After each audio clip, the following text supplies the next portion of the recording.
Oi, gente, tudo bem? Começou a semana. Hoje é segunda-feira. Então vamos começar com as nossas notícias. Gente, semana passada eu falei, acho que foi semana passada mesmo, eu comentei que o Eduardo Costa estava com um novo affair. Apareceu até foto dele com a mulher, uma louraça e tal, bonitona, do jeito que eles gostam. Louraça, bonitona, boazuda, etc. Só que essa mulher que o Eduardo Costa se envolveu é casada. E aí, aí começaram a surgir rumores. Ela é casada com um engenheiro, e após o engenheiro, marido dela, né, da mulher, eu vou falar daqui a pouco, a Mariana Polastrelli, após o engenheiro, marido dela, afirmar que ela abandonou ele e seus três filhos para se envolver com o Eduardo Costa. O Eduardo se pronunciou sobre o assunto e ele falou, deu uma entrevista para o Léo Dias e desmentiu as acusações do marido da Mariana Polastrelli. Isto, abre aspas, disse Eduardo Costa. Isso é tudo lenda desse cara. Ela não largou os três filhos, ela foi caçar um apartamento lá em Vitória e não tinha como levar os filhos. O mais normal é deixar os filhos com o pai, diz Eduardo Costa. É, Eduardo, com o pai, mas não ir para os braços de outro homem, né? Bom, o sertanejo conta, fecha aspas lá. O sertanejo conta que, de acordo com a Mariana, ela e o marido estavam separados já há 3 meses, mas ainda estavam morando juntos, apesar de dormir em quartos separados. Eduardo negou estar vivendo um relacionamento sério. Abre aspas, disse ele. Não estamos morando juntos, eu a conheço pessoalmente faz uma semana, a gente se fala há um tempo, somos amigos há um tempo pela internet, a gente nem ficou direito. É um relacionamento de amizade e parceria. Falei com ela há muito tempo, quando ela separou uma vez. Inclusive, dei conselho para ela voltar para o marido na época. Ela nem tinha o terceiro filho ainda, fecha aspas. Bom, aí o marido da, da Mariana, ele deu uma entrevista e ele desmentiu tudo isso, enfim, né? Ele disse que o Eduardo Costa e a mulher dele, ele ficava cantando já a mulher dele há muito tempo. Aqui, ó, achei o marido falando. Os dois nem se seguiam, disse ele. É o. Deixa eu achar aqui o nome dele. Eduardo Polastrelli, isso, o marido da Mariana, que estaria vivendo uma fé com o Eduardo. Ele diz que os dois trocavam mensagens no Instagram já há anos. Abre aspas, eles se falavam há anos, trocavam mensagens. Daí ele, o Eduardo, prometia para ela uma vida de luxo. Ela me mostrava as mensagens dele e ria da situação, fecha aspas, explicou o engenheiro. Segundo o engenheiro, também durante 15 anos de relacionamento, ele tinha acesso às mensagens que Mariana recebia e que tudo mudou com o nascimento do terceiro filho do casal. Segundo ele, abre aspas, os dois já nem se seguiam, mas o cantor era insistente, porque se ela não quisesse, seria uma derrota para ele. Daí, o Eduardo usou todas as armas financeiras para conseguir o que queria, e conseguiu no momento de fragilidade dela, fecha aspas. Durante a entrevista, o marido da Mariana ainda teria passado por dificuldades, ela estava passando por dificuldades financeiras e cedeu às investidas do cantor. Ao marido justificando o que a mulher fez, né? Ou seja, ela está passando dificuldades financeiras e cede às investidas do cantor? Como assim? Abre aspas, disse o marido. Mariana passou por um momento de falta de dinheiro e ela achou que eu não ia descobrir o caso dos dois. Eles marcaram de se encontrar em Domingos Martins, no Espírito Santo. Sim, mas se ela estava precisando de dinheiro e eles iam encontrar sem que ele soubesse, então Eduardo ia pagar por esse encontro? No Instagram é possível ver que Eduardo e Mariana trocavam curtidas e comentários desde 2019. E aí agora ficou essa coisa assim no meio do caminho. Eduardo Costa falou que os dois não estão namorando, que estavam só se conhecendo. O marido fala que ela estava precisando de dinheiro. Não entendi, sinceramente, eu não entendi nada. Aqui, ó, minha mulher me traiu, largou 3 filhos e foi viver com Eduardo Costa. Aí ele veio com essa notícia falando que não tem nada disso, que eles não estão juntos, tem nenhum relacionamento assumido e que nem foi tão assim até. que ele quer dizer com isso, né? Não foi tanto assim também. Enfim, vamos aguardar, porque isso aí vai render, viu, gente? Bom, gente, a participação, né? Aliás, a apresentação do Thiago Leifert agora do Domingão deu o que falar, claro, né? Thiago Leifert apresentou lá o Super Dança dos Famosos, agora vai ser transformado em programa independente, já contei isso aqui. Mas nas redes sociais, como por exemplo Twitter, foram inúmeras as mensagens elogiando o Thiago Leifert, a performance dele, para apresentar o Domingão. Abre aspas, o Super Dança dos Famosos foi muito bom, os 3 casais mandaram muito bem. E o Thiago, parabéns, você arrasou. Faustão, nossa gratidão eterna, tuitou uma usuária no microblog. Outra, abre aspas, o Thiago é um excelente apresentador, tá mandando muito bem, fecha aspas. Outra. Então, enfim, um monte de elogios. A aprovação dele foi tamanha que muitos internautas pediram que a Globo desista de colocar o Luciano Huck nos domingos e mantenha o Thiago Leifert. Bom, abre aspas. Aí, gente, o Thiago é uma simpatia de pessoa. Por mim, deixaria ele todo domingo, independente de ser domingão, dança, o que for. Sou mais ele. Derreteu-se uma tuiteira. Outra. Abre aspas, Thiago é 1000 vezes melhor que o Huck, fecha aspas, declarou outro admirador. Abre aspas, gente, deixa o Thiago Leifert nos domingos, Luciano Huck vai ser tiro no pé, virou político sem nunca ter sido, gerou rejeição à toa, depois não diga que não avisei, alertou um terceiro. Vixe, tem mais, hein? Abre aspas, Thiago Leifert super leve, sem aquelas grosserias do Faustão. Agora volto a assistir TV aos domingos e paro quando o Huck assumir. Opa, fecha aspas. Gente, olha, o povo quer o Thiago Leifert. Não tem conversa, eu tô achando que a Globo vai manter o Thiago Leifert.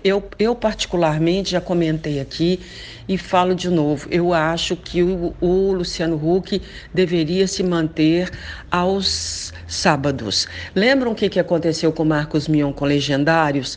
Legendários era na sexta noite, se não me engano. Gente, posso estar enganada aqui. Eles jogaram Legendários para sábado.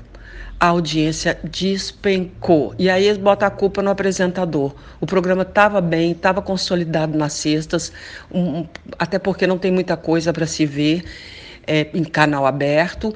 E, enfim, eles colocaram o Marcos Mion, tiraram ele do sábado, da sexta, botaram no sábado, o programa não ficou muito tempo no ar, mas acabou perdendo a força e acabou sendo tirado do ar.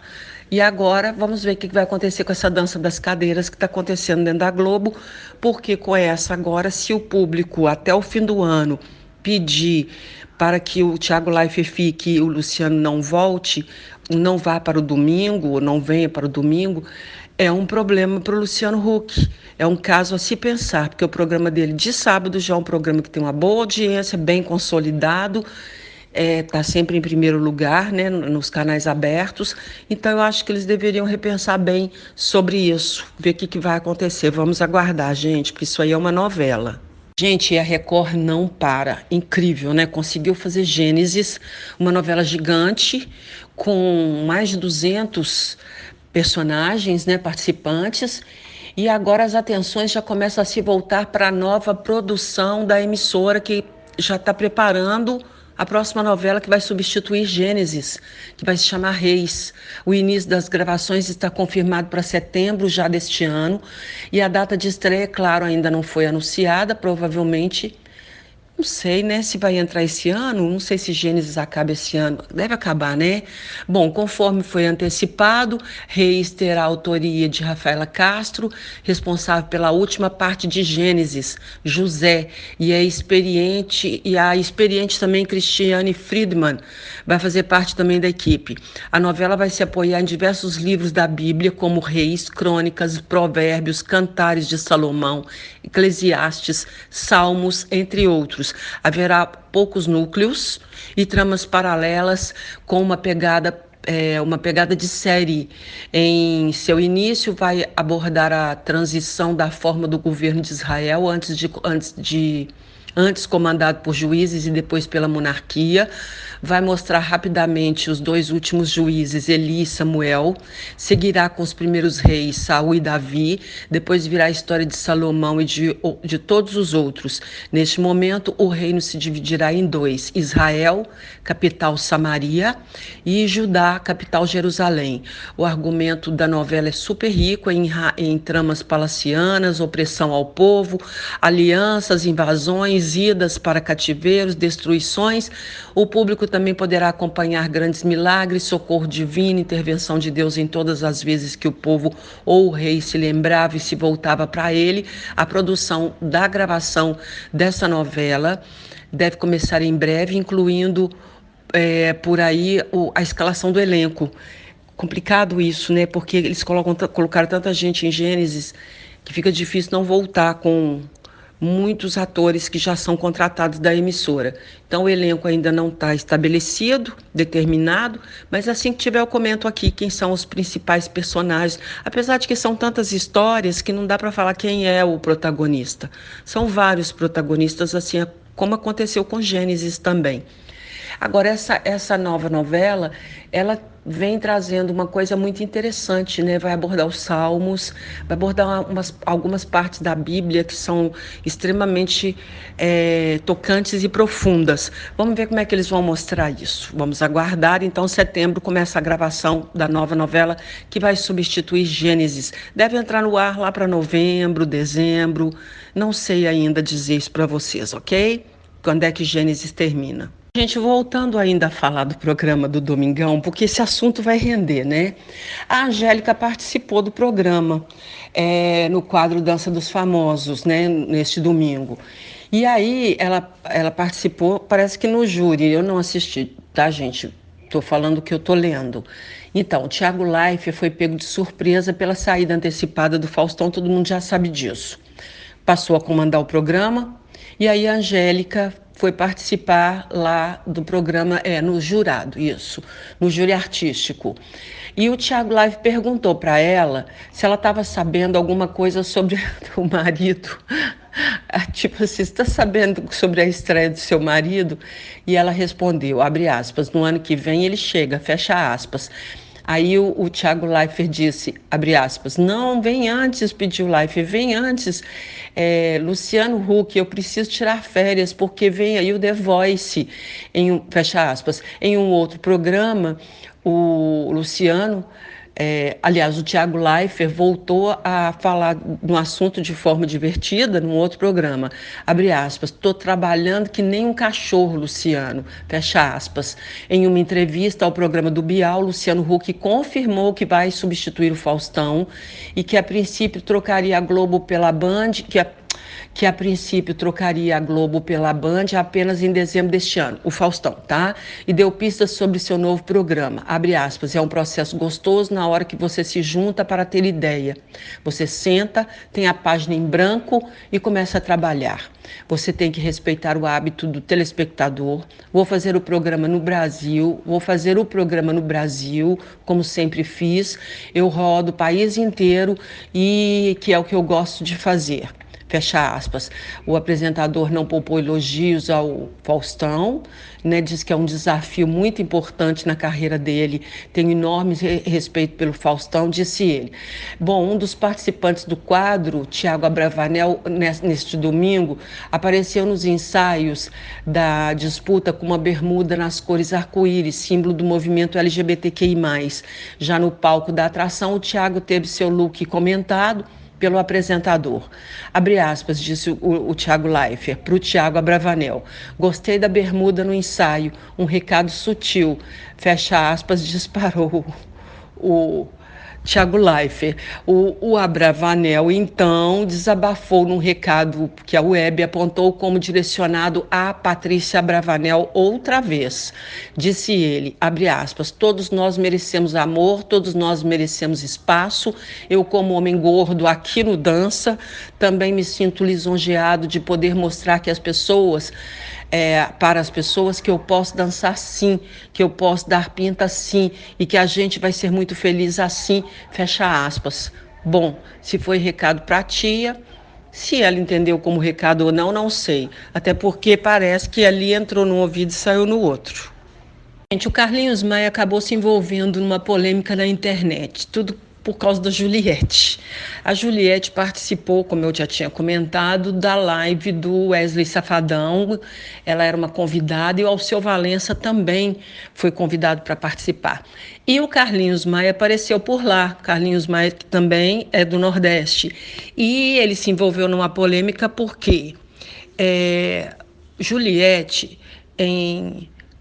no Instagram dele, vamos para o humorista. No Instagram dele, ele colocou a figurinha de um cacto usado pela torcida de Juliette em sinal de apoio durante sua participação no BBB. Após o movimento de Carlinhos, no entanto, muitos seguidores apontaram que ela não precisa do apoio dele, ou ele estava tentando se promover às custas do sucesso dela.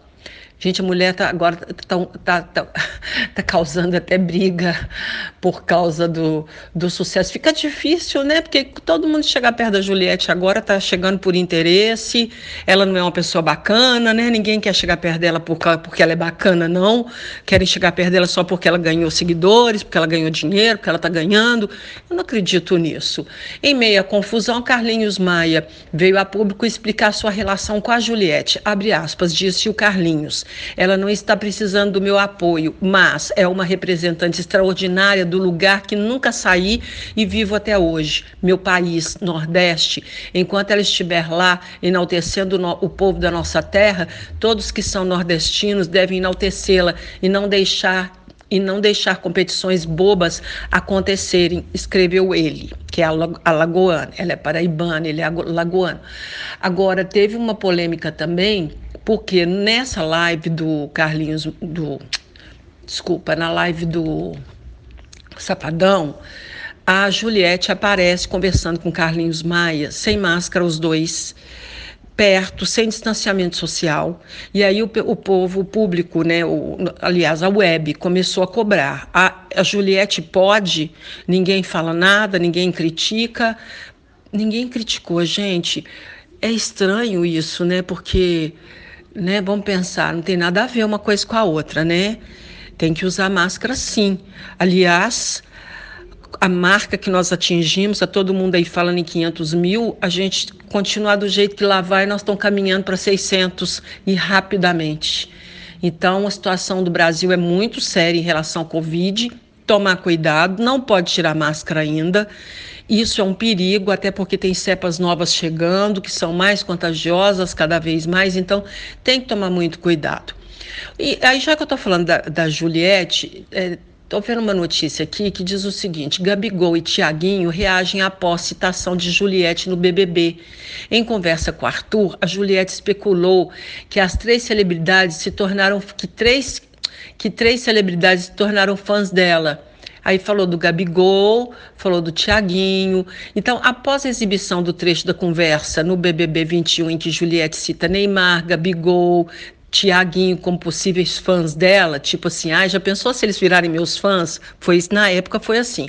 As contas de duas personalidades reagiram no vídeo dela no Twitter, enquanto o cantor riu da situação, o Thiaguinho, né? O Gabigol compartilhou um momento de emojis de coração para a Juliette. E deixa eu ver aqui, durante a madrugada da última sexta-feira, Juliette brincou com Arthur, que participou do BBB junto com ela, ao falar que seus famosos preferidos gostam e torcem por ela. Aí ela diz, tá sabendo que o Neymar tá torcendo por mim? Ou seja, acho que agora que ela tá conseguindo ver realmente o que aconteceu. Ela falou outro dia numa entrevista que até hoje ela não conseguiu assistir o Big Brother, e acho que tão cedo não vai assistir, viu, pelo andar da carruagem, porque ela tá trabalhando com força e ganhando dinheiro com força. Gente, eu vou falar mais uma vez da live que a Juliette participou neste final de semana, do Wesley Safadão, porque assim, muitas críticas em relação à participação dela, não só por causa da aglomeração, como eu comentei aqui com vocês, né, na questão da aglomeração, que aconteceu nos bastidores, inclusive, talvez por causa do Carlinhos Maia também, por causa da própria Juliette, talvez ela também nem tenha tido controle, mas voz. Uma coisa é você perder o controle, dá para entender. Outra coisa é você não usar máscara. Então aí não dá para entender, né? Os dois estavam sem máscara e quase todo mundo estava sem máscara. Aí eu fico vendo a gente com esse número altíssimo de mortes de Covid. E uns usam máscara, outros não usam, uns brigam por causa de máscara, outros não brigam. Complicado isso, né, gente? Bom, e ainda falando da Juliette, outra coisa também que aconteceu é que ela foi muito criticada por causa da voz. Muita gente falou que ela cantou mal, que ela desafinou. Eu já tinha comentado aqui, não é de agora. Quem escuta os podcasts já me ouviram falar, desde que ela estava no BBB, que ela tinha uma voz boa, mas ela precisava estudar.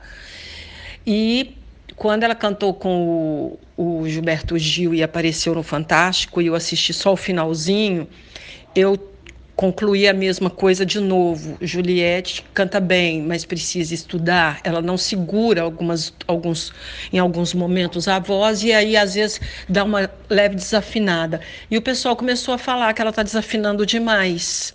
Também foi cantar com o Rodolfo, que é outro que precisa trabalhar a voz também com uma pessoa, né, uma aula de canto. Tem voz boa? Tem. Tem potência? Tem. Canta bem? Canta, mas de vez em quando desafina. Bom, então que sobre um pouquinho pro Wesley Safadão, porque também desafina. Aliás, esses artistas ao vivo, gente, olha, a maioria desafina, viu? Então, não dá muito para ficar um falando do outro, não. Mas como eu estou aqui para fazer, né, comentários e críticas, aí faço essa. Todo mundo precisa fazer umas aulinhas de canto. Se os grandes cantores, grandes mesmo, olha um Chororó da vida, vocês acham que Chororó, Chitãozinho, tem a voz potente do jeito que eles têm até hoje? Por quê? Educação vocal. Tem que fazer. É uma questão de manter, né? De se cuidar, tem que cuidar da garganta, tem que cuidar da voz. Então é isso, Juliette, quer cantar? Faz umas aulinhas de canto que vai te ajudar muito. Gente, que a Ludmilla é casada, todo mundo já sabe. O casamento dela já vai para mais de 2 anos, né? Acredito que sim. Foi antes da pandemia. Então, nesse mês, que é o mês que comemora-se o orgulho gay, é o orgulho LGBTQI+, Ludmilla, ela, que é casada, cantora de grande sucesso, e assumiu o relacionamento com Bruna Gonçalves, teve, né, documento, casou no papel e tal, que é dançarina dela, a Bruna Gonçalves. Há alguns anos isso seria inaceitável, mas hoje a maioria das pessoas já aceita e apoia, até porque, gente, alô, o mundo está andando, né? Depois de renovar os votos no Caribe, em uma linda cerimônia intimista, agora Ludmilla falou que o próximo passo é aumentar a família. E para isso, as duas já estão programando a primeira gravidez. Quem que vai ficar grávida? É a Ludmilla ou a Bruna? Deve ser a Bruna, né? Para a Ludmilla continuar cantando, se apresentando, mesmo sem data definitiva. Para colocar em prática, tudo está sendo preparado. Ludmilla e Bruna pretendem gestar um filho a partir de uma gravidez compartilhada. Óvulo da cantora no útero da esposa. Ah, tá. Ela afirma em entrevista à Vogue, abre aspas, só queremos viver a nossa escolha, o nosso amor e ser felizes. Ludmilla acredita que seu casamento ajuda a naturalizar o amor entre duas mulheres ao público em geral. Eu acho isso também. Eu acho que se o pessoal namorasse mais, casasse mais, eu acho que as pessoas acostumariam mais rápido com essas coisas, né? Mas enfim, gente, cada um faz o que sabe, né? O que quer também. A Ludmilla disse, abre aspas, acredito que uso mais com minhas ações, como, por exemplo, quando beijo a minha mulher ao vivo em rede nacional, em uma das maiores audiências da televisão brasileira, é uma coisa que é uma ação para ela. Além disso, sempre falo que precisamos fazer o máximo que pudermos para sermos felizes. Não é fácil ser uma das letras dessa sigla, mas precisamos lutar por respeito, porque somos seres humanos, como qualquer outro, que exercem seus deveres e pagam seus impostos, respeitam o próximo e ponto. Fecha aspas. Se Ludmilla não fosse famosa, será que a aceitação seria diferente? Ela comenta. Eu acredito que sim, gente. Conheço um monte de casal que não é famoso e é casado. Então, isso é bobagem. Deixa eu ver aqui. Mais alguma coisa que elas falaram? Eu acho que bobagem. Bobagem assim, falando sobre essa questão de casamento e tal, que foi muito bom para ela. Evoluímos tanto para algumas coisas, mas estamos estagnados em outras. Sim, concordo. Enxergo os tabus, principalmente no que dizem respeito ao tema LGBTQI+, como uma coisa que não é da conta da vida de muita gente. Somos cidadãos como qualquer outro, como eu falei, direitos e deveres. Concordo também. Até porque é um público muito grande, são milhões de pessoas. Essas milhões de pessoas, elas comem, elas trabalham, elas pagam impostos, né? Então, acho que, gente, está na hora de acabar com esse negócio de preconceito. Isso é bobagem. Isso é uma grande bobagem. Isso é sofrer, é você sofrer por uma coisa que nem te diz respeito às vezes. Mas enfim, vamos seguir em frente. Ludmilla e Bruna então estão se preparando para ter um bebê. Bom, gente, o Luan Santana soltou um vídeo novo, né, um clipe novo da música Morena. Lembram que ele tinha convidado a Juliette que seria a morena desse clipe. Só que a Juliette não pôde participar porque a Juliette está até o último fio de cabelo envolvida já com contratos assinados. E então ela não pôde participar, não deu certo. O dia da gravação e tal não deu certo. Enfim, outra menina foi chamada para fazer Morena. E não é que o cantor lançou na última sexta-feira, dia 18, e já conquistou o público em 3 dias de lançamento da música Morena. Luan Santana atingiu a marca de 8 milhões de visualizações no YouTube e já é sucesso nas plataformas de streaming. Morena segue nos vídeos em alta e é o 12º mais visto no mundo nas primeiras 24 horas. Além disso, teve mais de 840 mil plays em serviços de música. Bom, hein? Luan Santana, durante a coletiva do dia do lançamento, Luan Santana mostrou uma grande felicidade com o novo trabalho.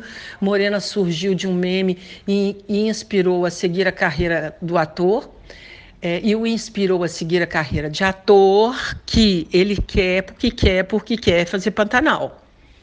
Já se ofereceu, já está falando que quer ser ator, está falando que quer ser ator, está falando que quer ser ator. Me lembrei do Elvis Presley. Eu assisti o documentário do Elvis Presley novo que saiu agora na Netflix e ainda faltam capítulos, né? Só tem 2 capítulos por enquanto, mas esses 2 capítulos é o suficiente para a gente ficar assim, muito chateado com o que a gente assiste. Porque o sonho do Elvis Presley era ser ator, mas ser um bom ator. E eles começaram a colocar o Elvis Presley obrigatoriamente. Ele foi, né, foi indo, empresário, a gente vai empurrando as pessoas e eles acabam assinando, fazendo coisas que eles não estão afim. E o Elvis Presley acabou durante 10 anos fazendo só filmes, vamos falar, porcaria. Isso fez com que a carreira dele despencasse.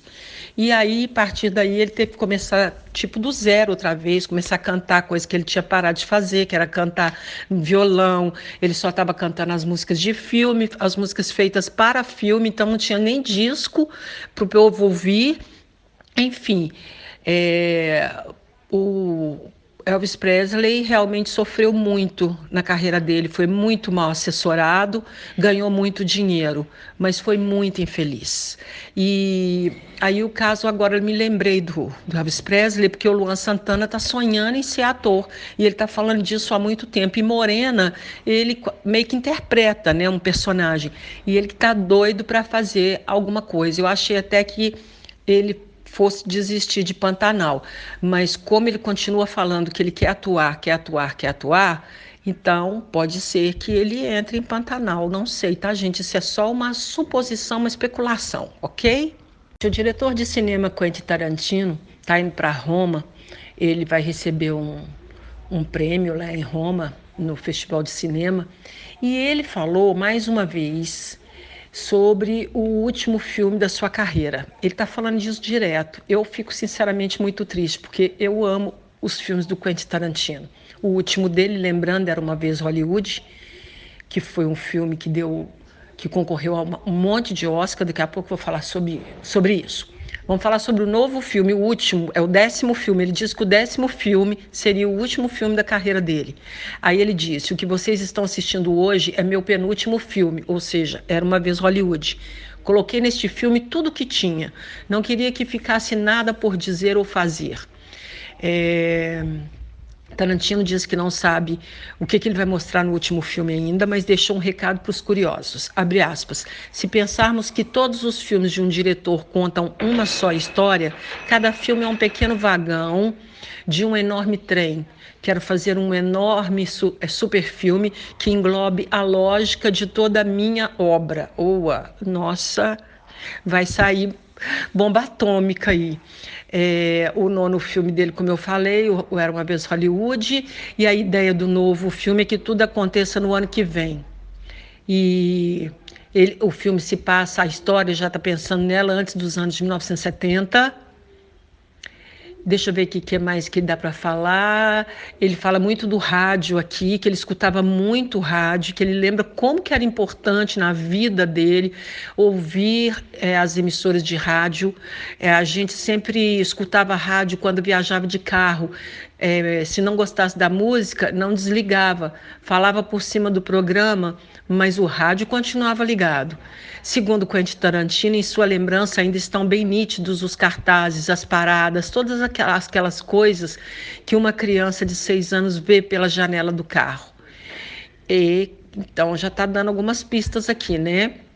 Ele negou que tenha, deixa eu ver aqui, que tenha incluído referências culturais russas no filme.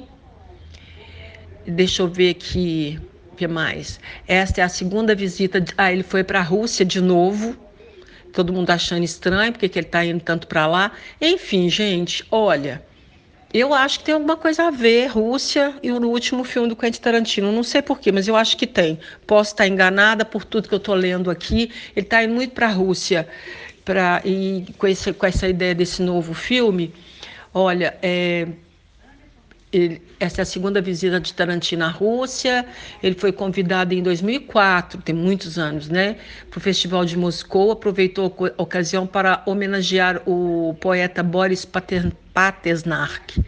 Eu conheço, autor de Doutor Zhivago, no cemitério, nos arredores da cidade, em Moscou. Então é isso, gente. Vamos aguardar, porque o último filme do Quentin Tarantino, com certeza, ele vai querer fechar com chave de ouro. Ele não vai querer soltar um filme, depois do Era Uma Vez Hollywood, concorrer a um monte de Oscar, deu Oscar também para o Brad Pitt. Então, eu acho que é complicado ele, né? Ele vai querer fazer um filme muito bom também. Mas, gente, vale a pena dizer uma coisa: todos os filmes do Quentin Tarantino são premiados ou concorrem a grandes prêmios, todos. Ele tem uma capacidade de criação, de imaginação muito grande. Então, vale a pena aguardar.